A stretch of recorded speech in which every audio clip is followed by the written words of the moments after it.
All the choices you made, did you make them again? Hi guys! Welcome back to my another video. Adong masigi video sidi adong interesting oy gani haina khali maram di question se khara aina di ngasi video se interesting oy gani haina khali kay unai tar di aina imana bida phone tawraga question hanga doi ne aina hanga doi ba question se good boyfriend ga relate leina ba di good boyfriend haiba si kamaina good quality kano tawoni ko imana bi makhoi taruk tani ado aina mangjawna na di ko haidi phone tawraga ni ai YouTube video gi haduga YouTube video gi phone tawraga video call tawraga adum kano question hanga doi ni haiba chawrapam di khangan kre kai nai khangan traga di ready leiram da ba yai thaba ama ma tawna ba yai mangjawna na khangan bam di da ka adu main ri khangan kre ado question do hangaga kai kai kuma pano haiba do je geng minara se ai phone tawrage yan han bada aina phone tawjaga doi se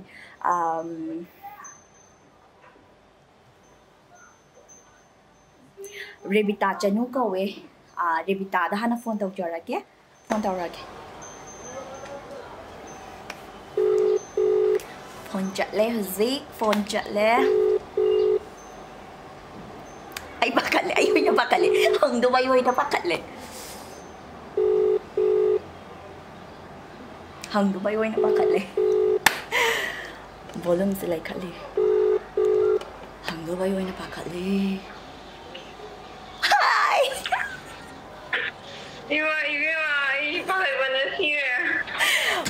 Pakat ka no. Ay hangage ko san si hangage ko. Magi maming Rebita. Okay, ko san si hangage. Suppose boyfriend lay bayay lay ta bayay ko. Adu di khangdre. Personal oi jare sidi. Adu boyfriend lay balay ta basung anata na ko. Adum sidi general oi ba question ay tare. Gano good boyfriend hay base. Good boyfriend hai base songi wakhal da ko kari quality yauraga afaba nupa hai doino afaba boyfriend ni hai doino kari quality yawada samna sum khanjawada good boyfriend sum khanjawada boyfriend de apha boy doine ba apha good boyfriend ai de like ai boyfriend like ga ai gi boyfriend is me na ga hai doine is my boyfriend ni form ni ai na sai ja doine as ai me da hai da so ai boyfriend ni phai kai khanjaw doi kai magun yaw ga hai doine ba doi okay ahan bada kai ba nupa de good boyfriend hai ta di apha ba ni ra cha ho apha ba ji oi doine ba dor di pi khangde kon pi khuding mangna paban pa pam de oi de yamna yam nushi bi bai tai mai ki mai ga yam nushi bi number 1 le na caring to bi ba de ai ba chale lon ne Rebita si gyan ngau ri ai na ngi question gyan ngau ga no phajana ingna tamna dong khum oya ai ngai ge wakala khanjab da dum thamoi da khanjaba akoina expect ka tawjab do laina dum jar hayo nervous at pain e vai to ise it's okay relax okay ahan bada ID the piriam no shibi ba ko yamna loving and caring to bi bai tar aduma number 1 pa me ba aduga number 2 da pa de akogi yamna over possessive oi bai adi hen man khanjan ba do hoi khaman chaw ga he na fatta na khan ba do hoi mai na hai do man je ko yi ki khap su lai ga dam ne hadi kra protect to ga dam ne hadi yak si di na trust lai to over oi ba do hadi hinjin na hoi khaman chaw ga hai do ra adu oi da ba do boyfriend ching e okay na kaino mai ni pi girlfriend du yam na wa khambi ba understand to bi ba my problem or or any jam understand to bi ba aduga ai di wa khang bai dai ma ban dum wa khang da wo do ai understanding lai na ba do okay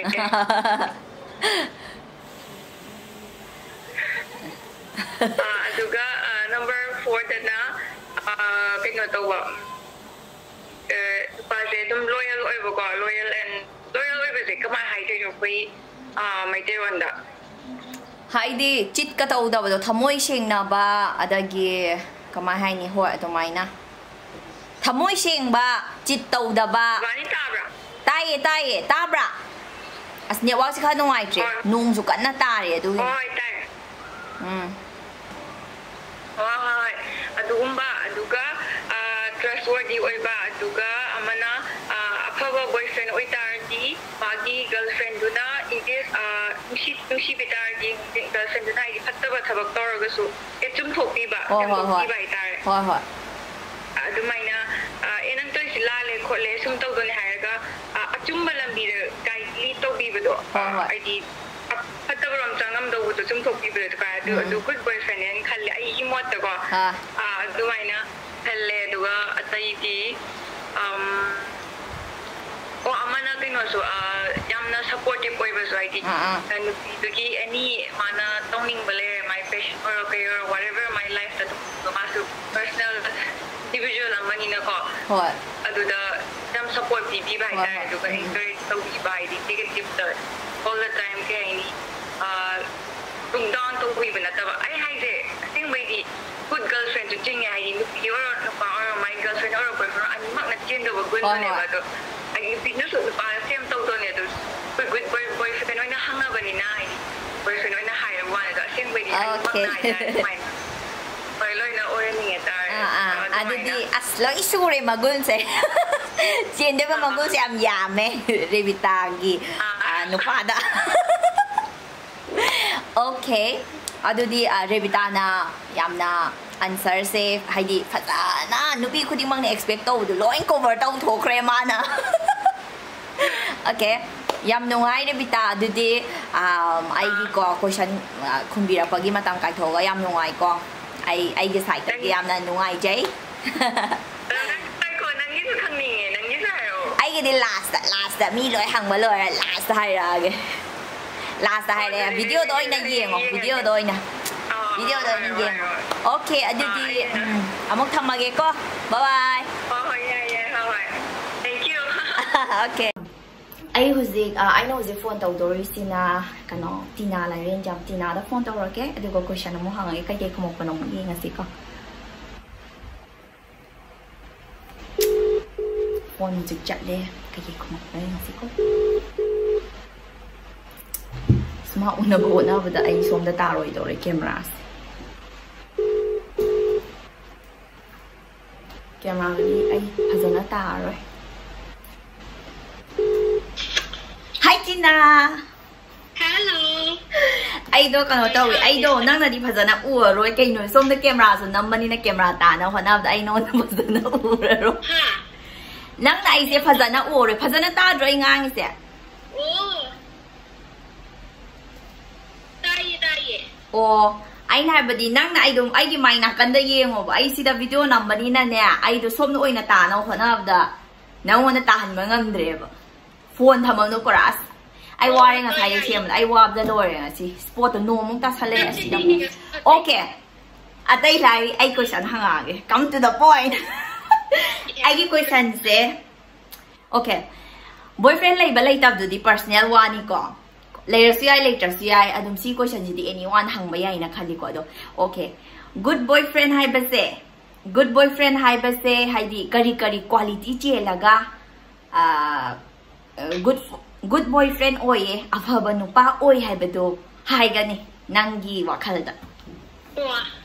ai wakhalda ne good boyfriend se mayam gi kamma no rangane ba orangani adusu sum khena malai brada alo ai gi oyantina nupa se ya caring or just dum yam understand to ba wina ba haibado wa adu handinge adai kai and I understand when you am reality so when you aduga akoina zo moina zo haibada ko yam ta na ba adu no ina hay akoina haibazu moina understand to bibado adu haninge gyan yam ta hanin bado nu pa se ay ba di gyan ta adu ne okay adu loira yam pa sai is Yam fazay guys sidi. Ado di lore na answer. Hoy. Okay, ado di tinagi pakum tabi re mayam. Aduga tina yam na nungay jay ko. Matang kay hopiraga ay gi question gi answer kumbagi. Okay. Ado di amok thamage ko. Bye bye. Okay, nurse. Bye bye. Aina huzi mo phone tawgadoy sina Vencina Loitongba. Vencina da mo phone tawrasi magi answer lo kay kumapano habdo mayam taminarasi ko. Phone si tawrage para di faga da bani.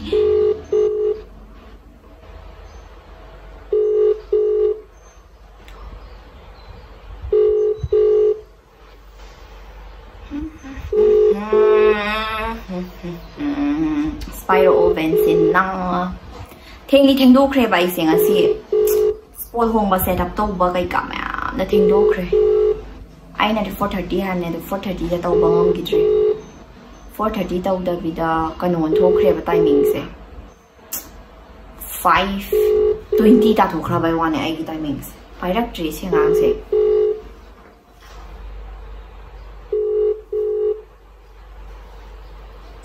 pairak tare I know the phone to Dushina, I Imanabi, I fabi Katri Mayo, Mamunda Mokoshan, the Hanga Seba, the Kake Kumi have the gangs. Screen record, Tausi cow, be at the cow, the Nepacalini cow, no, I didn't. Okay, phone tower, see, got today. Phone tower, see.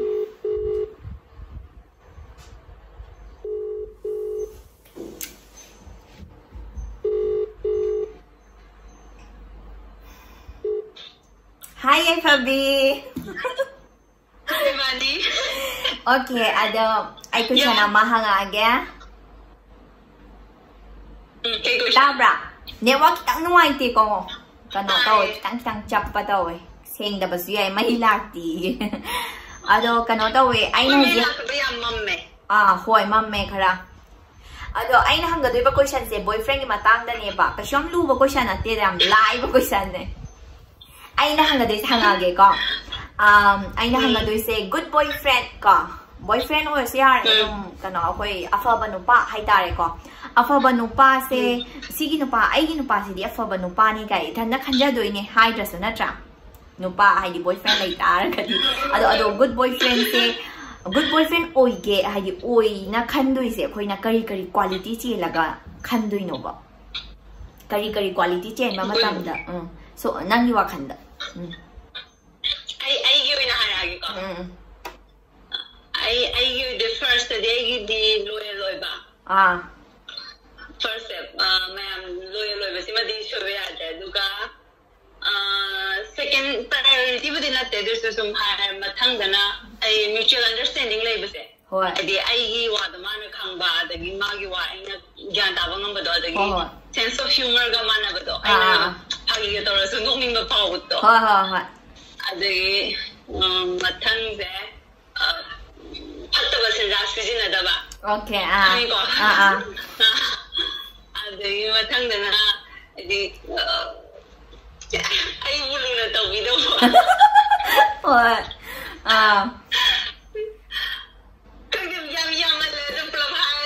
Ado yamuri yang yamane ba hagi akoi nupi na expect of ku yamam yame adu so laidana hagi chap mana ba phango adagi 100% quality du yaw haibdi ya pote dana adu so yamna khara maru oi haibdo dum maru oi tang yaw maru oi bong khai dine ang sai ko loy ba gam nam lei se assidi tum chang da ya dra bane ba adagi understanding oi ba masai na ha gi bong khai do adu yen ba kai shu atai di sak kum ba atai di kai shu khan de da adum ya ba Okay adu de yam nungai hai loin ko ver taw re nang answer si hai di aga si wai di lai mo layam dragasu hai di perfect or ba mi di lai te adu taragasu kitang aina khanjari ba khadu yaw ba adagi adum maroi ba kitang yaw ra ga di ko adum yai dana hai adjust to ni da ka ta adu ra ga su adu na lai hai ta okay adu di matang ka topi ra ga id question gi answer pi ba ida ma yam nungai jai Aigi video nambada yabirappoidama nang subscriber masing ang hengalo si video sige matungda hoi mayamgi kano bor pibiba ko sidagi ay to kano subscribe hengat pa or sanong oi jarage yam nungay jare okay adudi fare phabi adudi amuk thammage ko bye bye aina huzik phone tawdoisina sweetie yum namda sweetie da mo hangaga kai kai khuma e habdo tarase ko huzik phone tawrage screen recording screen record to katai to screen record to ramdredi na pakhatli ni haidi som da su record tawna phona bro som da su record tawna phona bro ama ba ma oire ba ise hi sweetie hi kai ta khage thodo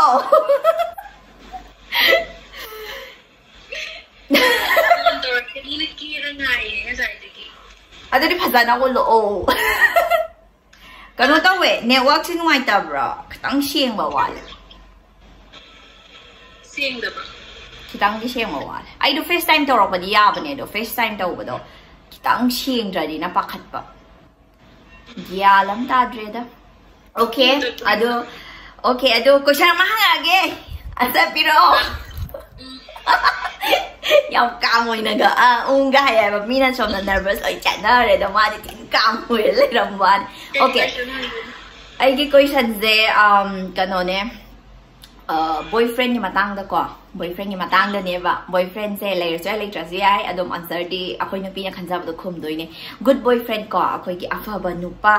hai tare boyfriend da la ga na good boyfriend adu gumaina hai di makoi da chen ga da ba quality hai di akoi na khanjai na ai gi side da gi ai di afa ba nupa da gi good boyfriend se kari quality chen ga ni gai khanjab do ado nang gi wakhan da gi hai di kai quality chen ga da ba no quality chen la di nang gi da mo ina good boyfriend ni hai doi no ado quality ma khai do hai biro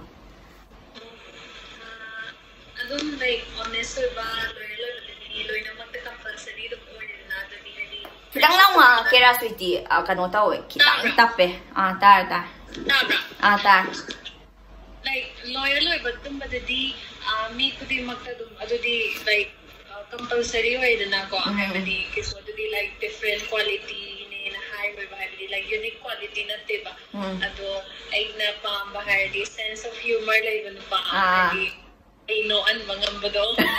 genuine sing na noan bangam baloy na kana chat me na kan daga sing na noan bangam bado ado na good boyfriend ni hai na hali yam na phara su ko so yam boring su ko na padri ta le na ka ai gani like funny oi ba ai dam have di si chu pa he wai che 70 80 ba le mina like no minna wa dum backyard ta ka pa no minna wa ngam ba to they like best partner ni na khale idi adudi as yamna nungai ba haidi nang gi kano answer se yamna unique oi ko mayang ko manade kya ba unique oi ba nang gi answer se yam te na unique oi ba adudi ai question ang ga hangage media mom da hangi nang gi sa answer kun sang ga me question ang ga hangage ko situation mak haya de example kano tawe ai gi nupa ma lai na khalasi ko boyfriend lai na khalasi do boyfriend na ai gi da ma kaino ma to birak ba matam haidi anything oi be ai ko adu kari tawrak pa matam da like cute oi na khan ge ba yam harau ja ba yam na nungsi ba pok ba si nupa da na nongo na kari tawrak ana phao ge ba id kaya ni pot kumba taang kumba anything to budi na tawa ko heavily tum akoy na ken ma chat ni na give daga aina like specific or ba like chocolate hair so silky ama keno silky chocolate adu gido almond gido to pa mi kan ha ki pot ka do mana dik pingjan daga heavy lupa kun shapi pot to dumga oina do oina heavily aina ha ki pot ningjang ga adu do oina paisa yam drasu dan bisi pam jabane kind of like no phado ka like beer pa ato ko to hadi like bata hai tare ko ato gidi ato prali id oina pot aina hai ki pot so oina like ningjang biram ba do mana kau thok ta na yam na important oina lo biram ba do ꯅꯤꯡꯖꯪꯉꯒ ꯇꯧꯔꯛꯄꯗꯣ ꯑꯗꯨ ꯑꯣꯏꯅ ꯄꯥꯝꯃꯦ ꯍꯥꯏꯕꯗꯤ ꯑꯩꯅ ꯉꯁꯤ ꯄꯥꯝꯃꯦ ꯍꯥꯏꯈꯤꯕ ꯑꯩꯅ ꯁꯨꯃꯥꯏꯅ ꯇꯧꯕ ꯃꯑꯣꯡꯗꯣ ꯄꯥꯝꯃꯦ ꯍꯥꯏꯈꯤꯕ ꯑꯗꯨꯏꯗꯣ ꯇꯧꯔꯛꯄꯗꯣ ꯑꯗꯨ ꯅꯤꯡꯖꯪꯕꯗꯣ ꯑꯣꯏꯅ ꯈꯜꯂꯦ ꯍꯥꯏꯕꯗꯤ ꯑꯇꯥꯡꯕ ꯄꯣꯠ ꯂꯩꯕ or like expensive ꯀꯩꯅꯣ ꯁꯔꯄ꯭ꯔꯥꯏꯖꯦꯁꯀ ꯇꯧꯕꯗꯣ ꯑꯗꯨꯁꯨ like ꯑꯩꯅ ꯄꯩꯁꯥ ꯌꯥꯝꯅ ꯂꯩꯔꯒ ꯇꯧꯔꯗꯤ ꯑꯗꯨꯁꯨ ꯌꯥꯝ ꯐꯩꯀꯣ ꯍꯥꯏꯕꯗꯤ ꯑꯗꯨꯁꯨ ꯀꯅꯥꯝꯇꯒꯤꯁꯨ ꯄꯥꯝꯗꯦ ꯍꯥꯏꯕꯗꯤ ꯌꯥꯔꯣꯏ ꯀꯩꯁꯨ ꯍꯤꯄꯣꯀ꯭ꯔꯤꯠ ꯑꯣꯏꯔꯒ ꯑꯩꯈꯣꯏꯅ ꯑꯗꯨ ꯄꯥꯝꯗꯦ ꯍꯥꯏꯕꯗꯤ ꯑꯗꯨꯁꯨ ꯄꯥꯝꯃꯦ ꯑꯗꯨ ꯉꯝꯕ ꯃꯤꯅ ꯇꯧꯕꯤꯔꯒꯅ ꯌꯥꯝ ꯍꯔꯥꯎꯔꯦꯀꯣ ꯍꯥꯏꯕꯗꯤ ꯊꯑꯣꯏꯒꯦꯅ ꯇꯧꯗ ꯌꯥꯗꯦꯗꯤ ꯍꯥꯏꯔꯗꯤ ꯃꯥꯅ ꯊꯑꯣꯏꯒꯤ ꯃꯥꯒꯤ ꯕꯖꯦꯠꯇ ꯉꯝꯃꯒ ꯇꯧꯕꯤꯔꯗꯤ ꯌꯥꯝ ꯍꯔꯥꯎꯋꯦ ꯑꯗꯣ like anything like specific ꯑꯣꯏꯕ ꯄꯣꯠ ꯑꯃ ꯍꯦꯛꯇ ꯌꯥꯝ ꯅꯤꯡꯖꯪꯉꯒ ꯑꯣꯏꯅ ꯇꯧꯕꯤꯕꯁꯤꯅ ꯑꯩꯗꯤ ꯄꯥꯝꯃꯦ ꯈꯔ ꯍꯥꯏꯕꯗꯤ ꯄꯣꯠ ꯂꯩꯒꯦ ꯍꯥꯏꯔꯁꯨ ꯅꯪ ꯀꯩ ꯄꯥꯝꯃꯦ ꯅꯪ ꯑꯄꯥꯝꯕ ꯂꯩꯔꯣ ꯍꯥꯏꯕꯗꯩꯗꯤ ꯑꯣꯏꯅ ꯃꯁꯥꯅ ꯑꯣꯏꯅꯒ effort ꯊꯥꯗꯔꯒ ꯇꯧꯕꯗꯣ ꯑꯗꯨꯒꯤꯅ ꯍꯦꯟꯅ ꯀꯩꯅꯣꯅꯦꯅ ꯈꯜꯂꯦ ꯃꯥꯏ effort ꯊꯥꯗꯔꯒ ꯃꯥꯅ ꯅꯤꯡꯖꯪꯕꯗꯣ Okay, as yang fazaba ang sayo ngtani. Ay, sing drama yamna. Ha. Sing ba si yam sing da bog din nati ado ay yam tin fazana clear oi ba do. Ado mai na di oi fati ba. Ay sing na tawro ke taw ba ni pura set up taw ba da pura thing ni nomong ta sali sport ti home ba da ta da ba gi wangang ba do. Ado mai taw ba gin. Okay, do di am nungay de ay matam kay chopida na adagi ay gi question answer phasana kumbida na ko kano ay gi contribute phasana taw bi ba gi yam na nungay jay ay gi mai kay da yam tin na nungay hay na phongdok chari city ba phangda. Pero che ba ni channel si so yam nungay ni like Okay, thank you. Okay, do di thamage ko. Bye bye. Rồi có video thì thôi screen recording thôi chứ.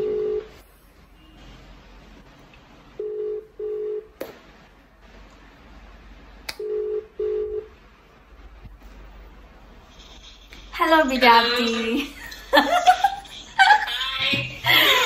Ai bây giờ nó ủa rồi có xong đây record đầu của ai đâu. Video đó ai tahan mà ngâm rồi bạn đi mặc beram ka. Okay, ada di ai question ama hang age. Bây nó không đỡ rõ.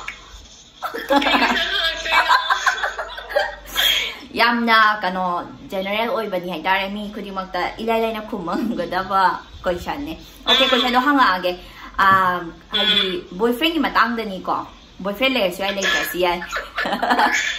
kano to we good boyfriend ko good boyfriend ga hai akoi na yo ni as ai boyfriend di fai gai thamoi da khanja base ko adagi afaba nupani madi ga khanja base akoi nupi na adagi madi good boyfriend ni ga hai ba matam da kari quality chen ga ni na khalle nang gi wakhal da okay kasi am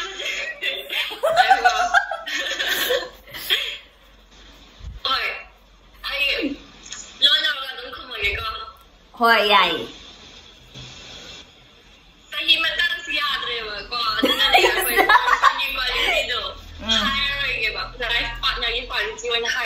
Okay, yeah. Sama ni em rom hadi good boyfriend lagi partner lak tu ni. Is that like almost adum ako na kanjao do. Yeah, adum. Boyfriend lang the life partner lang. As. Oh yeah. Okay, yeah. Ay mama di ko hadi ay buyang CV ba ko. Adagi yung understanding lang ba ko ay ga magasi hadi ngang ba sa pador so mananaba manataba adagi tabot to go so paano pi ay gi magi kai sa ko adagi magpapilsing ba masasada ba adagi kay hay sige Siam yami ne ay siam yami adagi ka kawai to na kang niya 되게 임기양칸 거고 임기양칸 비바 되게 그게 할수게 칸 게고 야이 칼로 맘에 얌자마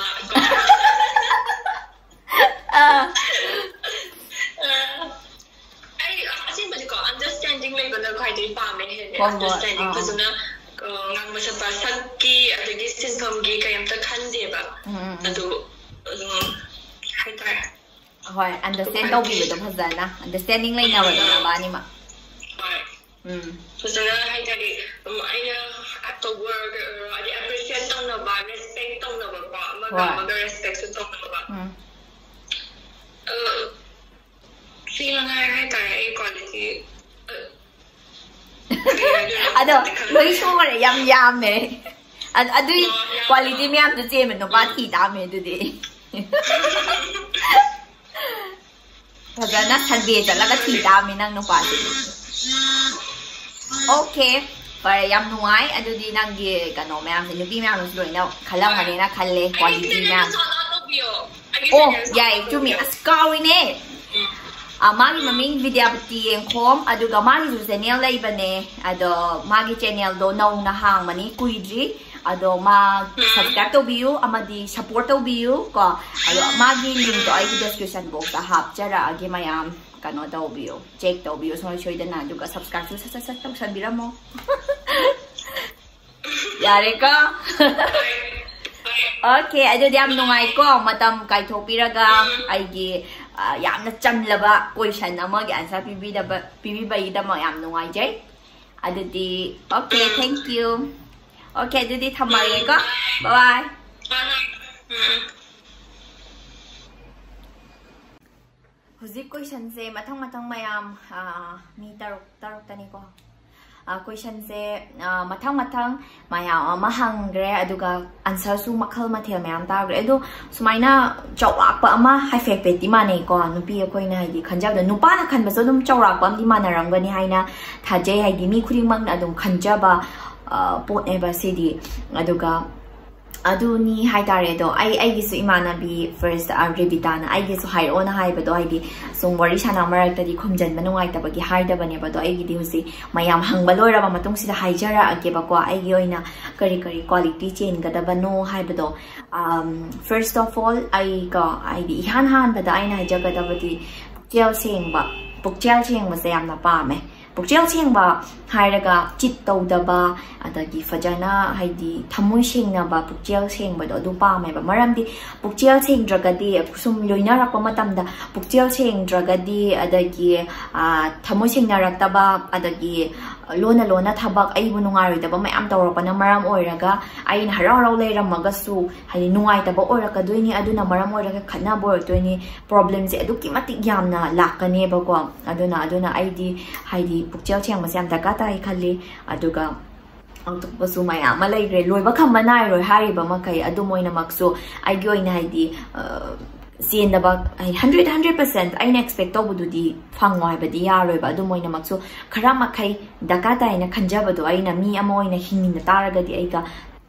daga tai na khanjab do adunia ba aina dum hajaga do she aduga kano tawba yamna respect to bi ba aingonda haidi respect to bi ba understanding lai ba dagi caring oi ba sigumba mayam se loina ma daga dai aduga kano tawi hoshima kaji loin daga health conscious oi bisu pa me haidi hakjang fana ba wakhal khan ba ko kano health conscious oi bisi jo ai di yamna pa me my oi aduga kano hoi aduga understanding lai ba aduga ai bu harauna thambi ba ngam ba ai ngonda khakta harauna thamai de aina so obviously ai gi side gi so harauna thambai mana ai ngon haraun bai se ai harau bani aina so kan adum harau ro tor bani na haraun nungai na tum loinai da na ai na haraun bi ba da aina any wa share to ba any wa ngama matam da aina haining se kari no ha ba do fazana gyan ta ba do adugum du da ka tai adug possessive yam oi ba sidi yam na fatte any relationship ta ko possessive hen man na oi ra ka di relationship to dum kai thara kani haina haining nge haidi hen man na khanjan ba se overthinking to ba haidi ka shu lai ta ba wa thabak amada aidi phone ani tawraga pai da ba gi so possessive oi ra ga mathang phone pai ra ka na thina chaisan ba hai da ba wa hai wa ta yam haijan ba sigum ba si fatte aduga aina poina ma hai ga da ba ma nupa nupi ani haidi loina re na khalaji ko nupi oi gere nupa oi gere sigi case da di any ama hekta oi ba yai ko ado nupi se ai hana kano ai gi goal ama leijare na khalase ai sigi thabak si tawgi gaina khallaga goal ama leijare na khalase ko ai gi thabak to hona ba matam da ai gi goal do fangna ba hona ba matam da support oi supportive oi ba siam da ka ta ya ba ko support tawrak pa nupa adu maina supportive oinaragadi anima grow tawminagani mai pa poigani successful oigani ba adu sungna natabada ai goal ji da oina disturb tawrakpa aina afaba thabak tawrago oina sawningakpa nupa duna adagi aije ta grow tawring khai mangon da sawning ba gumba adagi nuai ta gum oina fawba adu gumaina tawba mi thengnaragadi adu afaba mi sunat nati aduguma mi ga loinaragadi life ta grow tawbase suonga moi haina haijani ni aigi wakhaloni mi gi wakhal khenaramba ya adu aigi oina so mayam da share tawjabani aduna supportive oina jam da ka tai grow tawminna gadabani atugi fazana hingminna gadabani ko life I say life is very short I do shangma man boni punsi se am tin mani khanjaluragadi aduna sigi myam se ni aina haidi tangai fatana chitha drama le ko aina hani wa makai ang ado aina hani nge se sigi makai sini ko kano adune ado okay adudi matang sidon lotion jarage aduga nupi yengbiriba nupi mayam dasu aina haizari madudi